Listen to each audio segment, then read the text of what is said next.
जय माँ, हर हर महादेव। बहुत सारे लोग मुझसे कह रहे थे कि चंद्रपुर महाकाली माता का मंत्र दीजिए जाप करने हेतु कि उनकी हम सेवा करना चाहते हैं। तो मैं ये कहूँगा कि इनकी जो है मंत्र जो इनका जो मंत्र है, जो यूँ ही नहीं मिल जाता। अर्थात बड़ा परिश्रम भी करना पड़ता है इस मंत्र को प्राप्त करने के लिए, गुरु के श्री चरणों में लगना पड़ता है। गुरु से बार-बार माँग करनी पड़ती है, परंतु इतना आसान तो है नहीं कि दे देंगे। देखो, गुरु जब तक जिसके गुरु नहीं है तब तक वो मंत्र हासिल नहीं कर सका। अगर मंत्र मिल भी गया तो उसका शाप विमोचन कौन करेगा? उसका उत्कीलन कौन करेगा? उसका जो है किलन उत्कीलन प्रक्रिया जो होती है वो कौन करेगा? क्योंकि आज के कलयुग में शिव जी के माध्यम से अनेकों-अनेक मंत्र जो है वो कीलित है। सभी मंत्र कीलित है, सिर्फ़ शाबरी विद्या को छोड़ के।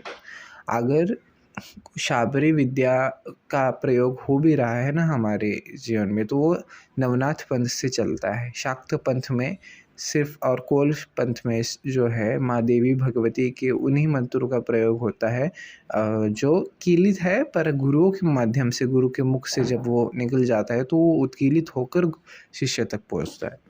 आई बात समझ में? तो इसलिए जो है चंद्रपुर महाकाली का जो जो मंत्र है वो भी माँ भगवती दक्षिणेश्वरी महाकाली के समान ही है।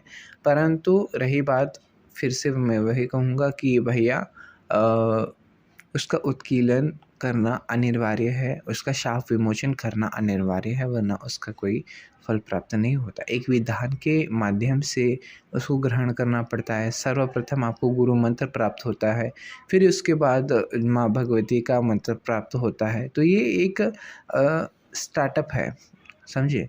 तो ऐसा तो नहीं है कि 10वीं के पहली के बच्चे को 10वीं का सिलेबस दे दिया जाए तो वो कंप्लीट कर लेगा, कैसे करेगा? पहली का बच्चा अगर 10वीं का सिलेबस कंप्लीट करने बैठे तो कभी कर ही नहीं पाएगा। हाँ, तो इसलिए माँ भगवती का जो ये जो साधना का विधान होता है ना, पहला स्टेप होता है, दूसरा स्टेप होता है, तीसरा स्टेप होता है, ऐसे स्टेप्स होते हैं जिसको फॉलो करने पड़ते हैं गुरु के माध्यम से। तो इसलिए जो माँ भगवती की सिर्फ सेवा और भक्ति करना चाहते हैं, वो तो डेली बाय अपने लाइफ में षोडशोपचार पंचोपचार भी सेवा कर लीजिए, उससे भी माँ भगवती प्रसन्न हो जाती है। माँ सिर्फ भाव की भूखी होती है। बाकी जब माता से अर्थात माता से जब जुड़ना होता है, मन से माता से जुड़ा जाता है, पर एक रहती आशा रहती है कि जब उनका मंत्र मिल जाता है और वो जब मंत्र हम जपते हैं तब उससे जो है माता की एनर्जी जो है वो हमसे जुड़ने लगती है। माता हमें स्वप्न के माध्यम से दिखाई पड़ती है, कभी-कभी साक्षात भी दिखाई जाए क्या पता।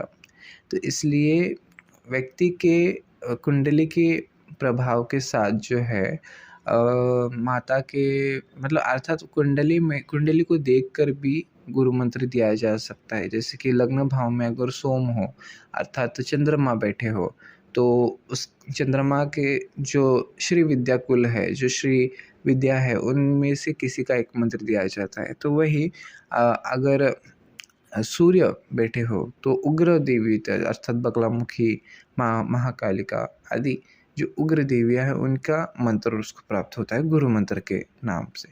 तो इसलिए परंतु जो गुरु परंपरा से जो निहित है, जो चला आ रहा है आज तक, तो वो मंत्र जो है शिष्य को प्राप्त होता है और शिष्य उसको जब जाप करता है, एक पर्टिकुलर संख्या में जाप करता है, तो उससे जो है उसका प्रभाव बढ़ता है। उसके जो पाप का क्षय होता है, पुण्य का उदय होता है। उससे उसका आत्मज्ञान हो जाता है अथवा वो आत्मज्ञान जो है उसको आध्यात्मिकता की ओर लेकर चला जाता है। तो ये एक जो है कड़ी है, तो इस कड़ी में जो है भगत को पास होना पड़ता है। इसमें नियम भी होते हैं, वचन भी होते हैं, तो ये सब जो है गुरु के माध्यम से कराया जाता है। इसलिए मैं कहता हूँ तो गुरु के बिना तो कुछ नहीं है। अगर गुरु है तो ही सब कुछ मुमकिन है। और मैं ये नहीं कहूँगा कि आप किसी को भी पकड़ लो और गुरु बना दो, नहीं। जो है छा गुरु को परख के जो है गुरु के बारे में जान के, उनका बैकग्राउंड जान के, वो कैसे है, वो क्या करते हैं, उनकी दिनचर्या कैसी है, वो कितने भक्तिवान हैं, वो कितने दिन में कैसी उनकी सेवा है, ये सब याद करके परख के फिर गुरु को धारण करना चाहिए। यूं ही नहीं किसी को पकड़ के लेना चाहिए। तो इसलिए गुरु जो है बहुत बड़े होते हैं। अगर भगवान सामने हो और गुरु सामने हो तो गुरु के श्री चरणों में लगना चाहिए, क्योंकि वो गुरु ही है जो भगवान से मिला कर दे रहे। तो इसलिए गुरु जो है ना, वो उनको सोच समझ कर ही ग्रहण करे, जो देखे उनके बैकग्राउंड के, उनके लाइफ के बारे में क्या है, फिर जाकर उनसे ये दीक्षा ग्रहण कीजिए। आपको लगता ही है कि वो अच्छे हैं, बहुत ज्ञानी हैं आदि, जो भी है, उनके पास ज्ञान की कमी नहीं है, तो वो आप उनसे दीक्षित हो सकते हैं। अब अगले वीडियो में मैं बताऊंगा कि इनकी दीक्षा में जो है क्या क्या नियम लगती है और क्या क्या सामग्रियाँ भी लगती है। जय मां।